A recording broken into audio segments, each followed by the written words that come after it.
In a world of glitz and glam, flashing lights and screaming fans, most people are unaware of the war that rages behind the scenes.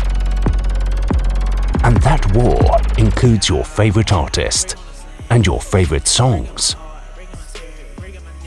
This is The Dark Side of Songwriting, hosted by Naeem Edwards.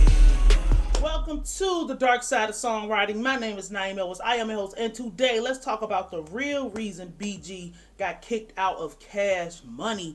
Now, if you know anything about Cash Money, you know the biggest, the greatest, like the greatest independent deal in music history, maybe outside of Master P.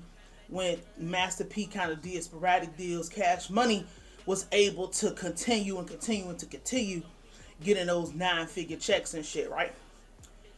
A lot of people try to say it was BG, it was just the drugs, BG, he was too crazy, BG didn't want to be a part, niggas was going their own way, jealous of Juvenile, all this stuff.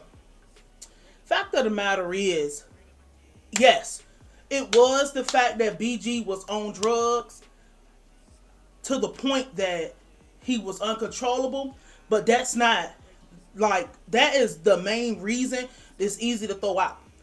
The reason that he got kicked out of Cash Money was he was bad for business. Point blank period. They was all fucking with that shit back then. All of them. Niggas, not nobody that you think was just clean cut and not around it. No. Every single one of them, from Baby to Slim to Wayne to BG to Manny Fresh, all of them was fucking with that shit back then.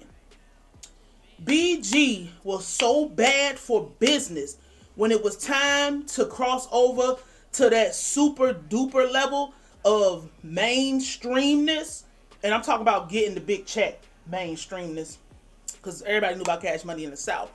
When it was time to cross over and get the big check, them labels or Universal came and was like, bro, like, this nigga BG image is like, his name is BG, Baby Gangster, as in like Gangster Terrence Williams from before all this nonsense with the snitching.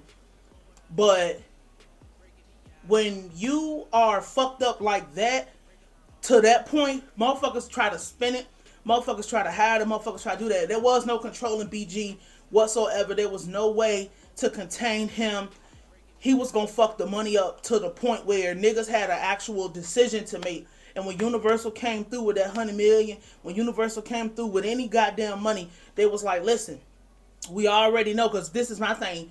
You think you gonna hide something from a label? That's absolutely not true. These people are Jesus Christ when they show up. They're gonna do their background on you. They already know you told. They already know you deal with XYZ. They already know you a street nigga. They already know what your criminal record is. They already know the potential. They have the analysts to tell them how long before this motherfucker go to jail.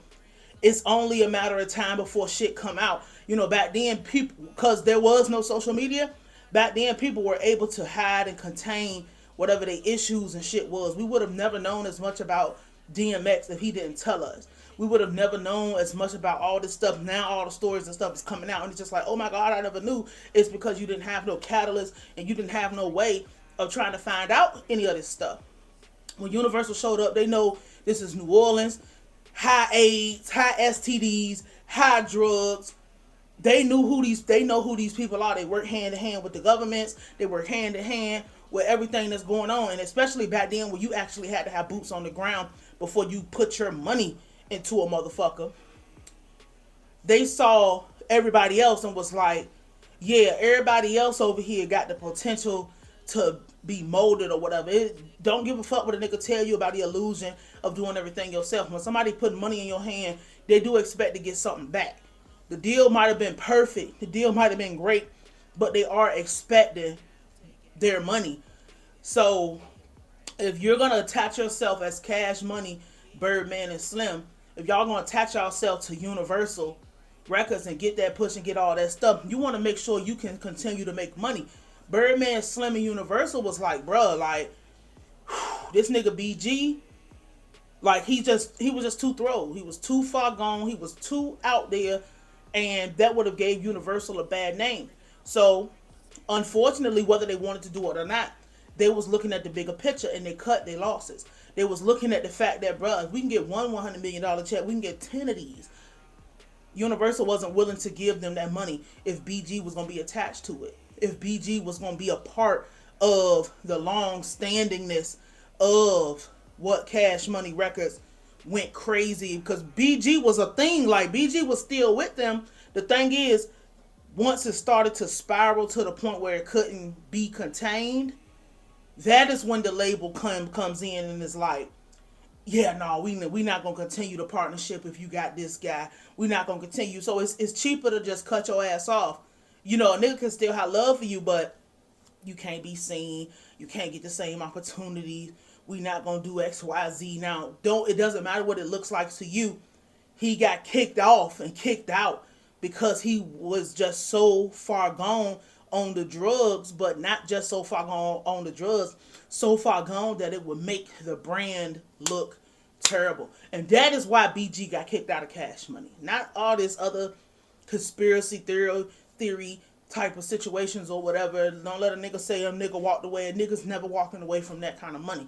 So, thank you for tuning in. This is the Dark Side of Songwriting. My name is Naeem Elvis. I'm going to holler at you.